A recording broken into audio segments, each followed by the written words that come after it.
आज हम बात करेंगे उस इंसान की जिसने अपने सपनों को हकीकत बनाने के लिए सब कुछ दांव पर लगा दिया, जिसने बार बार असफल होने के बावजूद हार नहीं मानी और आज दुनिया के सबसे प्रभावशाली व्यक्तियों में गिने जाते हैं।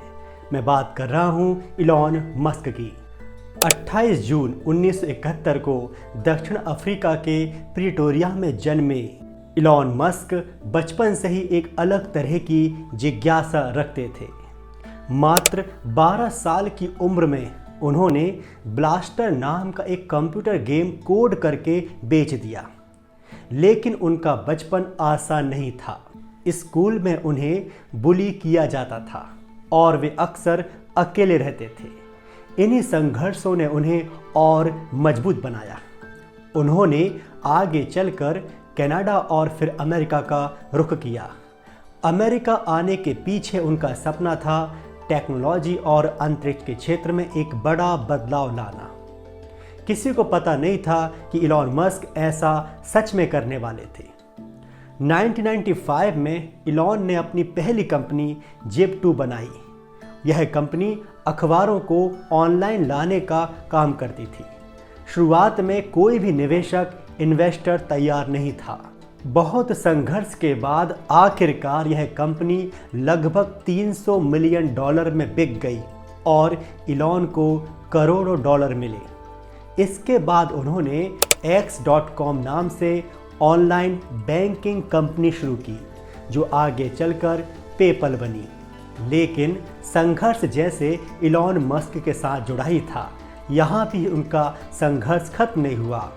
कंपनी के शुरुआती दौर में ही निवेशकों ने उन्हें CEO की कुर्सी से हटा दिया। इसके बावजूद पेपल सफल रही और eBay ने इसे $1.5 बिलियन में खरीद लिया। पेपल बेचने के बाद इलॉन का अगला सपना था इंसानों को मंगल ग्रह तक पहुंचाना। इसके लिए उन्होंने 2002 में स्पेसएक्स की स्थापना की। यहाँ भी उनका सफ़र बहुत कठिन रहा। पहले 3 रॉकेट लॉन्च पूरी तरह फेल हो गए। एलॉन के पास चौथे लॉन्च के लिए मुश्किल से पैसे बचे थे।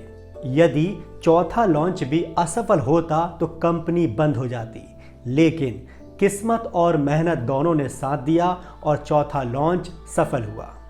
इसके बाद नासा ने स्पेसएक्स पर भरोसा जताते हुए कॉन्ट्रैक्ट दिया, जिससे कंपनी बच गई।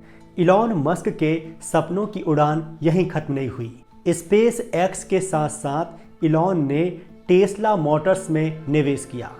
लेकिन इलेक्ट्रिक कार बनाने का सपना आसान नहीं था, क्योंकि उस समय ऐसा कोई सोच भी नहीं सकता था। लेकिन इलॉन मस्क हमेशा अपने दौर से आगे का ही सोचते थे। शुरुआती मॉडल्स में खराबियां आईं। निवेशकों ने भरोसा खोना शुरू कर दिया और 2008 में टेस्ला और स्पेसएक्स दोनों दिवालिया होने के कगार पर थे। इलॉन मस्क ने अपनी पूरी कमाई इन कंपनियों में झोंक दी। आखिरकार इलॉन मस्क की जिद और मेहनत के आगे ईश्वर ने भी उनका साथ दिया और बाद में ये दोनों ही कंपनियां सफल होना शुरू हुई। आज के समय में टेस्ला और मॉडल एस जैसी कार लॉन्च करके साबित किया कि इलेक्ट्रिक कारें न सिर्फ संभव हैं बल्कि भविष्य भी हैं। आज टेस्ला दुनिया की सबसे बड़ी इलेक्ट्रिक कार कंपनी है। अपनी मेहनत और लगन के दम पर आज Elon Musk Tesla, SpaceX, Neuralink और द बोरिंग कंपनी जैसी कई कंपनियों के मालिक हैं। वे दुनिया के सबसे अमीर लोगों में से एक हैं। लेकिन उनकी पहचान सिर्फ धन से नहीं बल्कि उनके विजन से है। उनका लक्ष्य है मानव जाति को धरती के अलावा दूसरे ग्रहों पर भी बसाना। अब तक इलॉन मस्क जो कुछ करते आए हैं वो किसी ने नहीं सोचा था। ऐसे में यदि उनका ये विजन है तो वे इसे भी पूरा कर सकते हैं, इसमें कोई दो राय नहीं है। इलॉन मस्क की कहानी हमें यही सिखाती है कि सपने देखने से ज़्यादा ज़रूरी है उन सपनों को पूरा करने का साहस रखना। बार बार असफल होने के बावजूद अगर हम डटे रहें तो सफलता ज़रूर मिलती है। आपको इलॉन मस्क की ये संघर्ष यात्रा कैसी लगी, हमें कमेंट में ज़रूर बताइएगा।